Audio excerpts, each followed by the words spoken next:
నమస్తే. శ్రీ గురుభ్యో నమ. శ్రీమాత్రే నమ. ఆదిత్యాయ చ సోమాయ మంగళాయ బుధాయ గురు శుక్ర శనిభ్యే రాహవే కేతవే నమ. కొత్త సంవత్సరంలోకి వచ్చాం దాదాపుగా.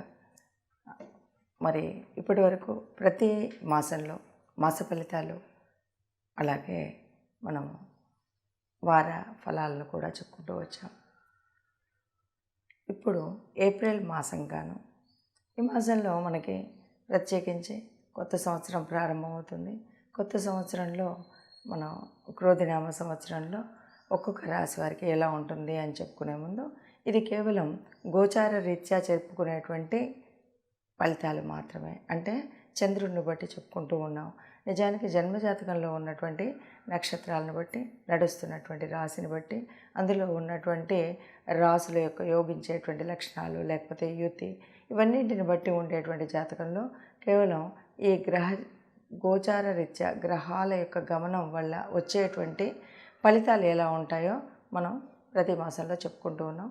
అలాగే ఈ మాసంలో, అంటే ముఖ్యంగా ఏప్రిల్ మాసంగాను మరి ఈ రాశి ఫలితాలు ఎలా ఉంటాయి ఈ నెలకు, అంటే ముఖ్యంగా ఇక్కడ ప్రత్యేకించి ఏదైనా ఈ మాసానికి ఉందా అంటే, ప్రత్యేకించి ఈ మాసంలో మనకి కొత్త సంవత్సరం, నిజమైన తెలుగు సంవత్సరం ప్రారంభమైన తర్వాత ఇక్కడ మనకు కొత్త కొత్త ఆశలతో మనం అంతా మంచి జరగాలి అనేటువంటి ఒక కొత్త కోరికతో, కొత్త చైతన్యంతో మొదలుపెట్టేటువంటి మనకు అంతా కూడా మంచే జరుగుతుంది. మంచే జరగాలని ఆశిస్తూ ఏదైనా ఎక్కడైనా కొంచెం గ్రహాల యొక్క అనుకూలత లేనట్టయితే గ్రహాల అనుకూలత కోసం కొంత పరిహారాలు చేసుకోవడం, అలాగే దైవత అనుగ్రహం కోసం మనం ఏం చేయాలి, ఎలా చేయాలి అన్న విషయాలను తెలుసుకుంటూ ముందుకు వెళ్తే ఈ నెలలో కూడా మీ ఫలితాలు ఎలా ఉంటాయో చూసుకోవచ్చు. మకర రాశి వారికి ఏప్రిల్ మాసంలో ఫలితాలు ఎలా ఉంటాయో చూద్దాం. ఏప్రిల్లో మీకు చూసినట్టయితే మకర రాశి వారికి ఎప్పటి నుండో ఉన్నటువంటి ఏళ్ళనాటి శని చిట్ట చివరిలో ఉన్నాం. మరి ఈ మాసంలో ఎలా ఉంటుంది అంటే, సంఘంలో పలుకుబడి చాలా పెరుగుతుంది, ఆరోగ్యంగా ఉంటారు, ధైర్యం పెరుగుతుంది, అట్లాగే కొంచెం కార్యభారం కూడా పెరుగుతుంది. ఎంత ఆరోగ్యం ఉన్నా ఎంత కార్యభారం పెరుగుతుంది. ఇక మకర రాశి వారికి చెప్పొచ్చేది ఏమీ లేదు. ఎవరైనా సరే మకర రాశి అంటేనే ఎంత కష్టమైనా కష్టం లేకుండా, కష్టం అనుకోకుండా ఇష్టంగా చేయగలిగిన వాళ్ళు ఎవరైనా ఉన్నారంటే మకర రాశి వాళ్ళే. ఏదైనా ఇది కాదు అన్నటువంటి విషయం ఉందంటే దాన్ని మొండిగా సాధించడం, ఛేదించడం అనేటువంటి శక్తి ఉన్నటువంటి వారు మకర రాశి వారే. మరి ఇలాంటి శక్తి ఉంది కనుక ఇప్పటి వరకు ఏళ్ళనాటి శనిలో ఉండి చాలా కష్టం అనుభవిస్తూ ఉన్నప్పుడు ఆ కష్టం కూడా లెక్క లేకుండా ఉండేటువంటి పరిస్థితి. కాబట్టి ఈ మాసంలో మకర రాశి వారికి చాలా సమాజంలో పలుకుబడి పెరుగుతుంది, ఆరోగ్యంగా ఉంటారు, కార్యభారాన్ని వహిస్తారు. ఉద్యోగాలు చేస్తున్నటువంటి వారికి చక్కగా పదోన్నతి, లేదంటే ఉద్యోగ స్థానంలో ఉన్నతాధికారుల చేత మెప్పు, ఉన్నతాధికారుల చేత గుర్తింపు, మార్గదర్శనం దొరుకుతాయి. ఇక వ్యాపారస్తులు ఎవరైనా ఉంటే వ్యాపారస్తులకు చక్కటి ధనలాభం కలిగేటువంటి అవకాశం ఉంది. ఇంకా ఒక విషయం, ఇతర దేశాలతో లేక దూర ప్రయాణాలు ఏవైతే ఉన్నాయో వాటిని చేసేటువంటి అవకాశం వీరికి లభిస్తుంది. దూర ప్రయాణాలు ఇది కష్టంతో కాదు, చక్కగా పుణ్యతీర్థాలు, లేకపోతే వేరే విదేశీ యాత్ర, విహారయాత్ర, ఇలాగా దూర ప్రదేశాలను చూసేటువంటి అవకాశం ఈ మాసంలో కలిసి వస్తుంది మకర రాశి వారికి. ముఖ్యంగా ఏం చెప్పాలన్నా, ఇంతకు ముందు నెలలని కనుక చూసినట్టయితే మకర రాశి వారికి ఇక నుండి సంతోషంగా ఉంటారు, ఇక నుండి ఆర్థికంగా పరిపుష్టిగా ఉంటారు, ఇక నుండి ఆరోగ్యంగా ఉంటారు అని గట్టిగా చెప్పవచ్చు. మరి విన్నారు కదా, ఇలా గోచార ఫలితాలు చెప్పగానే ఇది మాకు 100% జరగలేదు అని ఎవరు అనుకోకూడదు.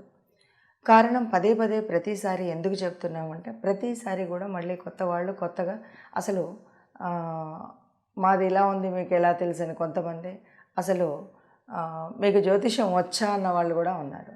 కారణం ఏంటంటే, ఒక్కొక్కరికి ఒక్కొక్క జన్మజాతకంలో ఉన్నటువంటి వారి యొక్క ఏం జరుగుతుంది, ఏ దశ ఉంది, ఏ అంతర్దశ ఉంది, ఈ దశలో వారికి ఉన్నటువంటి స్థితి ఏంటి, వీటిని బట్టి కొంత ఫలితాలు ఉంటాయి.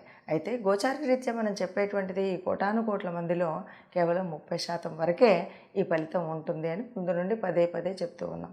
మరి అయినప్పుడు ఎందుకు చెప్పుకోవాలి అన్న మాట కూడా మళ్ళీ చెప్తున్నాం. కారణం ఏంటంటే, మనం చెప్పుకున్నట్టయితే, ఎందుకంటే కొంతమందికి అస్సలు వాళ్ళకి జన్మజాతకం ఉండదు, కేవలం పేరును బట్టి మాత్రమే ఉంటుంది. అలా ఉన్నప్పుడు రెండవది, ఇంకా కొంతమందికి రాశి పేరు తెలుసు, ఇంకా అంతకుమించి ఏమీ తెలియదు. అలాంటప్పుడు వాళ్ళకి ఇది కొంత ఉపయోగపడుతుంది.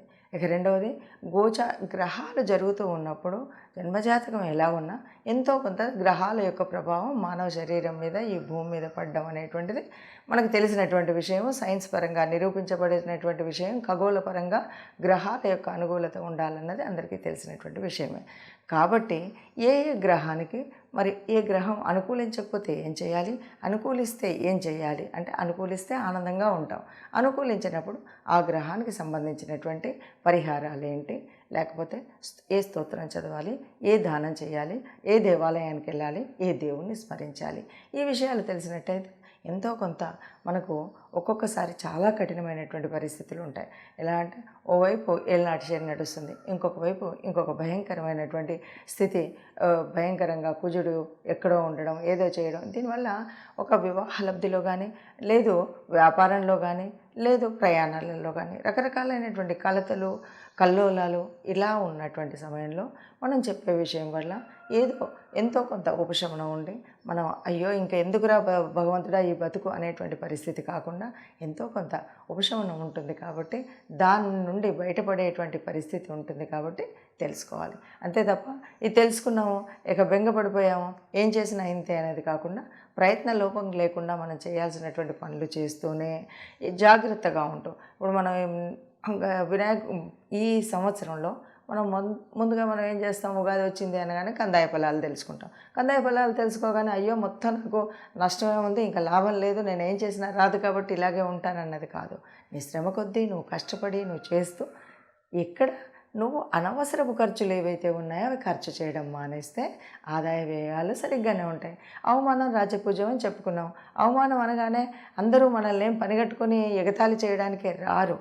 ఎందుకంటే కొన్నిసార్లు మనకు తెలియకుండా మన గ్రహ ప్రభావాల వల్ల నోరు కొద్దిగా అదుపులో లేకుండా గబగబా ఎవరినో ఏదో అనడం, వాళ్ళ నుండి మళ్ళీ మాటలు పడడం, ఇలాంటి పరిస్థితి వస్తుంది. కాబట్టి మనం మాట్లాడేటప్పుడు తగు జాగ్రత్తతో మాట్లాడేటువంటి పరిస్థితి కల్పించుకుంటే కనుక ఈ అవమానాలు రాకుండా ఉంటుంది. అందుకోసం చెప్పడమేమో. కాబట్టి దీన్ని ఆ రకంగా తీసుకొని తప్పనిసరిగా మీ అందరికీ కూడా ఇది విన్నప్పుడు ఎంతవరకు అవుతుంది, ఎంతవరకు అనుగుణంగా ఉంది, ఎంతవరకు లేదు అనేటువంటి విషయాన్ని కూడా మీరు కామెంట్ రూపంలో పెట్టండి. నిజంగా ఊరికే ఒక శత్రుత్వం, వీరెవరు చెప్తున్నారు వీరు చెప్తున్నారా అనేటువంటి భావంతో కామెంట్స్ కాకుండా, చెప్పినప్పుడు ఏది నచ్చింది, నచ్చితే లైక్ చేయండి, నచ్చకపోతే కూడా ఇది బాలేదు అనే విషయాన్ని స్పష్టంగా మీ కామెంట్ రూపంలో పెట్టండి.